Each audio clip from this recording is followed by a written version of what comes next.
all these years I have been working on psychics and psychic mediums, and I had no idea there is a psychic day devoted to the psychic business. And it started, I believe, in the 1960s.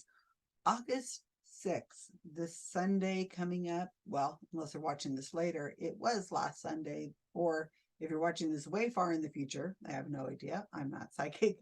August 6th, 2023 is Psychic Day. And I guess it was started as a hoax or a promotion or who knows what, but let's use it as Awareness Day. The reason why I know about this is because I just watched a video from a TV program in Chicago. It's one of those morning news programs, and those morning news programs are just notorious for promoting psychics. Well, they had a psychic on, Char Margolis, that's how you say her name, about 12 years ago. And she was on the morning show and she failed beyond miserably. It was embarrassing. And I'm going to show it to you because it's just a 3-minute clip. And I'd seen that and I'd totally forgotten about it. Anyway, so for World World National Psychic Day or whatever it's called, they just reran the failure by Char, and then they're also highlighting a project that I was involved in, and it's called the Greater Australian Psychic Prediction Project. So the GAPPP.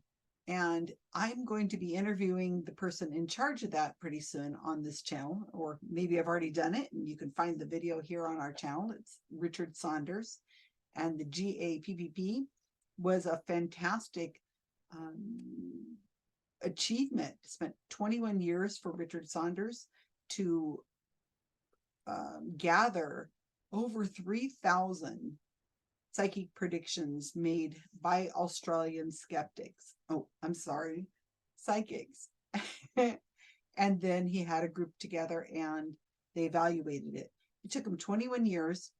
The last part of it, which was really just the getting down and dirty and evaluating the claims that were made by these psychics, was something I participated in during the lockdown. And it took us to over a year, meeting every Tuesday for a couple hours with about, I don't know, anywhere from about 6 of us or so.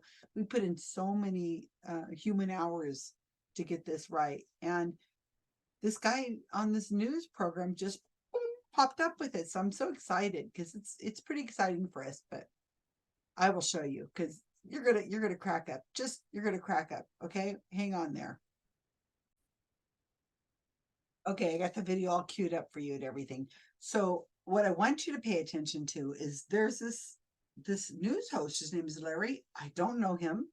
I friended him on Facebook, but who knows if he's going to respond. But anyway, he is introducing this and he's doing it with a lot of skepticism. What I want you to notice, I might stop it here and there.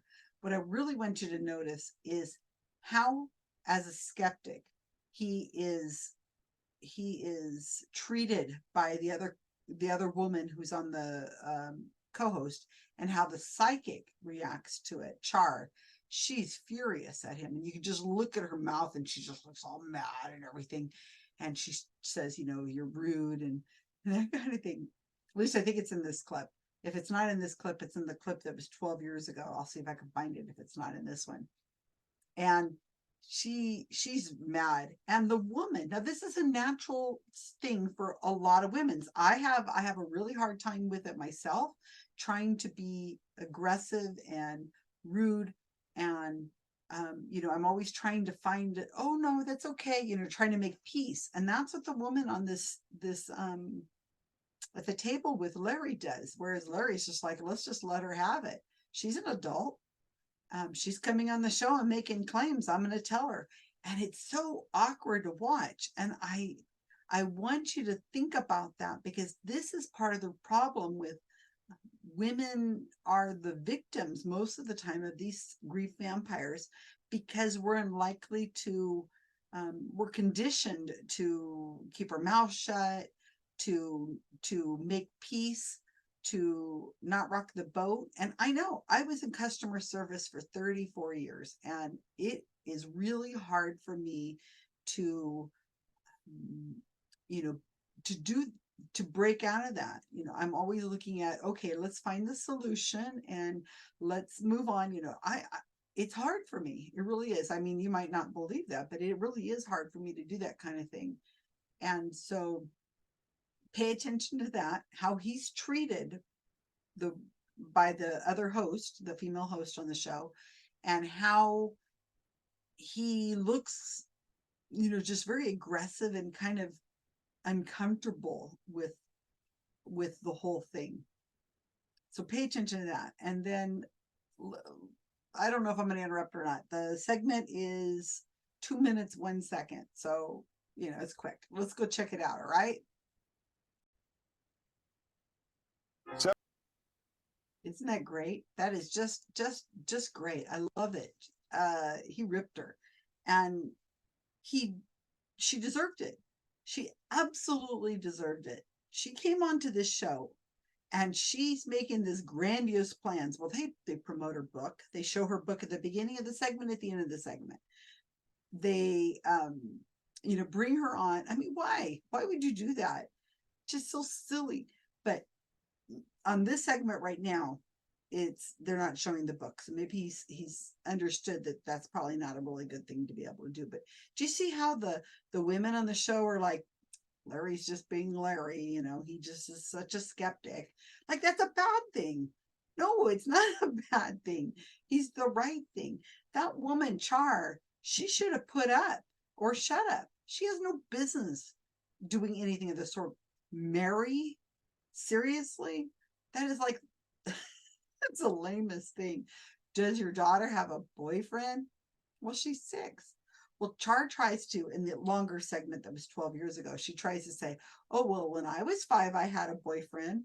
So she probably does. And then she says, what's the little boy's name that she does? She's really got a friendship with. And the host, the woman host, she just starts laughing. She goes, I don't know the names of any of her friends in school.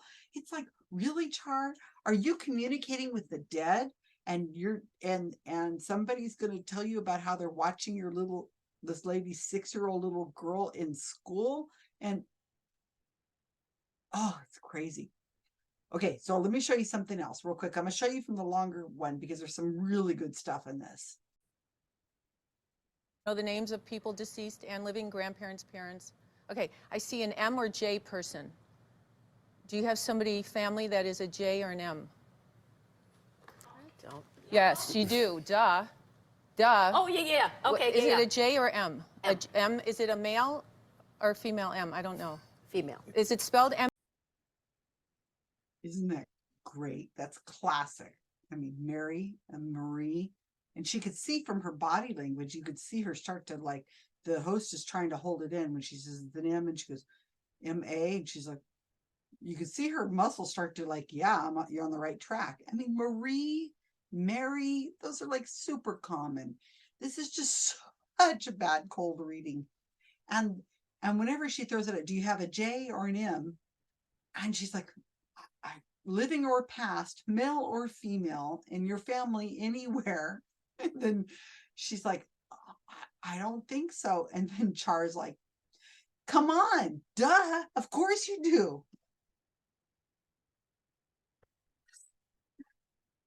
I mean, of course she does. She probably has 50. She just wasn't thinking about it. Hold on. Okay, so how do you explain you failing miserably here to predict Well, the that's ground? part Wait my a second. fault. But That's part my fault. but I there. picked up on Mary. I said it's her Yeah, daughter. yeah. When I was 5 years old, I had a boyfriend. Yeah. No, absolutely not. She did not say that was her daughter. She did not say it was her daughter. Did you see that? That was like that clip. I cut it, but there's like 30 seconds in between the time whenever she says she's getting an M. Is it your mom? And the host says, no, it's my daughter. She goes, oh, it's your daughter.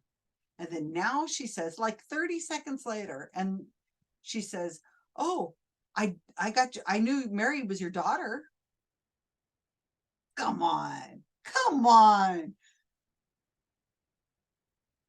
That's on tape. Now, when you're sitting down with somebody and you're getting a reading and you don't have it recorded, those things happen all the time and you forget. You say, no, yeah, you're right. Like the host is doing. She's sitting there nodding. She says, oh, it's partly my fault. He says, how did you get it all wrong? And the host is saying, it's partly my fault. Rewind it. Watch it again if you want. She says, it's my fault.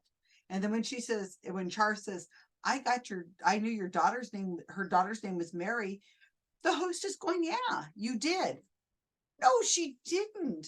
No. Mm-mm-mm. When I was 5 years old, I had a boyfriend. Yeah? Yeah. Didn't you? I don't know.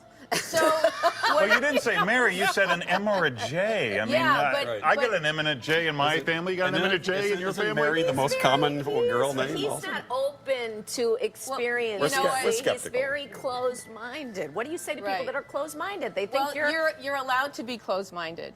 Okay. You're allowed to, but Do most people react to you that way, though, and say, we just don't believe it? No, most people are very respectful and, and really nice about it, except for Larry. Well, you failed. You know what, Larry? Here's the deal. Yeah. I'm going to read for you. Yeah. We'll do this off camera, Yeah. if you allow me to read for you. Sure. And then I'll come back on this show. Okay. And you will be the one to decide if what you feel is truth or not Okay. with the reading. Now, I hope you have hit to- it out of the park as well but as you did need here to- today. You need to, So she does apparently goes into the green room with him and does a reading for him, and it's zip. He gets nothing. I don't know if she ever come back on the show. I sure hope she doesn't get to come back on the show, but she got nothing. Now, what really is strange, because I've been told that Char, I haven't really spent a lot of time researching her, but because she's kind of like, not very popular anymore, but that she hot reads also, which is really odd, because if you're going to be on a TV show, you know who the people are who are going to be on the TV show. If you were Matt Fraser, you would have done, or Thomas John, you would have just learned a little bit about the people that are on the show and then just hot read it back to them. That's common. There's videos on this channel that show exactly them doing exactly that. So, Char, what the heck? Did you just not know? Or that's unusual. That was very strange, and what a fail on her part, because she could have looked really, really amazing getting a plug like this in Chicago for her book and promoting herself. Really surprising that she didn't do that. And going to the worst of the worst cold reading. And you saw how the female host on the show is just like, oh no, Larry's very close-minded. Really, that's a good quality. That's really, we don't call it closed-minded. We called it just common sense. And he's not letting somebody get away with something. And I don't know if you could see it. You might have to rewind it. But you see, she goes, yeah, most people are really nice and they're not disrespectful. And you can see her teeth go like Larry. And she just looks like she wants to spring out and go at him. It's really, really uncomfortable on that. I mean, talk about a ghost, like a cold spot descending on the group all at once. But anyway, kudos to Larry. I hope he keeps it up. I mean, it's been years since this show with Char ran, and he did this plug just today, and I'm so proud that the Australian Prediction Project, the Great Australian Psychic Prediction Project, got a moment in the sun with this news show, a morning news show in Chicago. And I promise I'm going to have Richard Saunders on this channel. So make sure you subscribe. Make sure you please hit the little bell so you know when you're notified whenever I'm going to have another video loaded up, because you do not want to miss this interview I'm going to do with Richard Saunders, because this guy has been doing this for 30 years, maybe 130 years, if you believe in past lives, maybe 500 years. No, he's been doing this a lot longer than I have, and he's got the goods. So the Great Australian Psychic Prediction Project video, when it comes out, or it might already be out, check and check and check. It might be there if you're looking at this later. So thank you guys. Happy National Psychic Day.